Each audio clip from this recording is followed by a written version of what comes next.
Hey there, this is Sarah Bailey. Today I want to talk to you about how to close more prospects in your network marketing business. Now, there are two parts to this. One is your mindset, and part two is the actual steps to the follow-up phone call and how to close somebody. So often when people get started in network marketing, they want to know, what are the scripts? What do I say? How do I say this? What comes first? What comes next? And while that's important, it's not nearly as important as your mindset. Okay? You want to have your mind in the right place before you make a follow-up call or you're meeting with somebody after they've seen your presentation.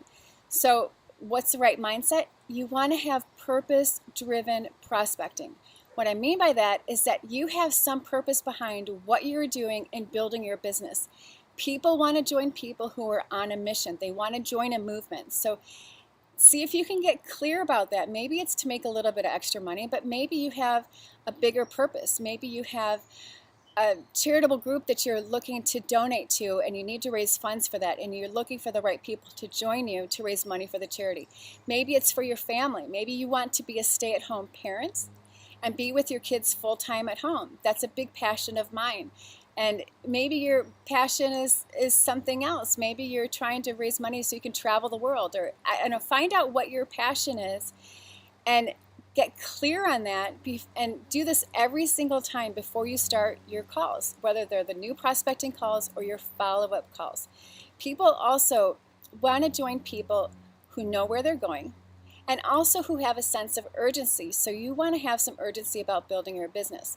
Now, the prospects you talk to, they can decide to join you or not join you, but it's good to let them know by the way you speak that you have some urgency about you. You could say, you can take all the time you want to make your decision, but this train is moving. We're going from here to there, and we're looking for the right people to join us. So they don't want to join people who are like weak and lazy, and people who tell them, okay, watch the video and I'll get back with you in a week or two, or watch the video and call me next month, okay? They don't want that. People don't want to miss out on something. So if they know that you have some urgency, you have purpose behind what you're doing, you're on a mission, they're much more likely to join you than if you're weak postured and you're just kind of like, oh yeah, if you want to do it, you can, or if you're unsure of yourself, they're less likely to join you. One of the most important things for prospects, for them to know, is that you are the leader that can help get them to where they want to go in life or with this business of yours. Okay? They're not that sure of themselves. Even when people join or they come to the decision of joining a company, they're about 50-50. They could do it or they could not do it. They're just not really sure. Can I really do it? So you've got to be the one to assure them that yes, they can do that. You're going to grab them by the arms. You're going to take them across the finish line. You're going to help them to build a successful business.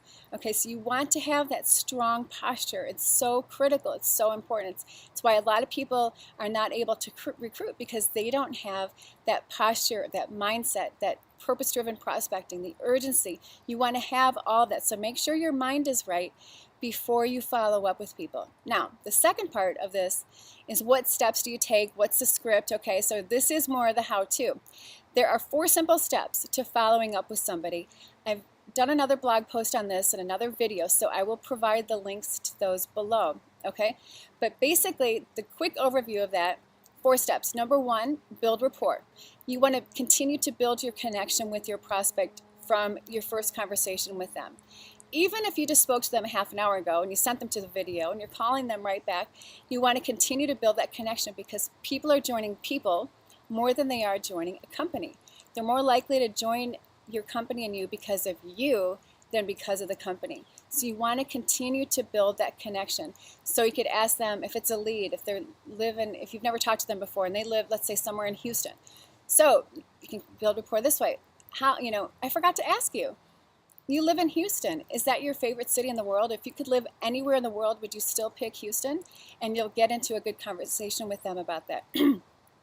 Or if it's somebody who's in your warm market, somebody who's a good friend of yours, you could say, you know what, I forgot to ask you. You were reading this one book. How is that book going? Or, how did Johnny do in his soccer game? Find something to connect with them on. Okay, it could be the weather. If you don't know what else to say something about the weather. All right, step 2 is, what did you like about what you just saw? Excuse me. Still recovering from cancer treatments. I'm all good, 100% gone, but I don't have salivary glands very much, so I still have to drink lots of water, okay? No big deal. 100% free and clear. We're good. All right, so step 2 is, what did you like about what you just saw? Now notice I did not say, did you like the video? What did you think? Okay, because you're not looking for somebody's opinion. You're already in your company. You don't need their opinion. You just want to know if they want to join you in your venture, right?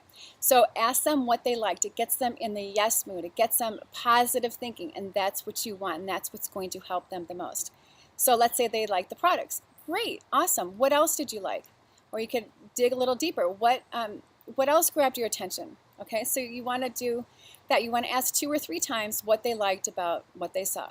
Step 3 is, what questions do you have? Now notice I did not say, do you have any questions? Okay, it's not a yes or no. You want to ask an open-ended question. What questions do you have about what you saw? Some people will look at this as objections, and it's easier to handle if you don't think of it as an objection, but you think of it as a question. And anybody who's serious about joining any kind of business, they will naturally have questions, because this is something that could affect them for the rest of their lives, right? Or at least the next several years. So they better have questions. If somebody does not have questions, then they're probably not interested, and they're not going to be a good candidate for you. Okay? Then, so what other questions do you have? You know, whatever. So you want to get through all their questions. Now, step 4, this is the big close. I'd say this kind of jokingly, because I'm not a hard closer. Some people are, and that's fine for them. If you're a hard closer, awesome.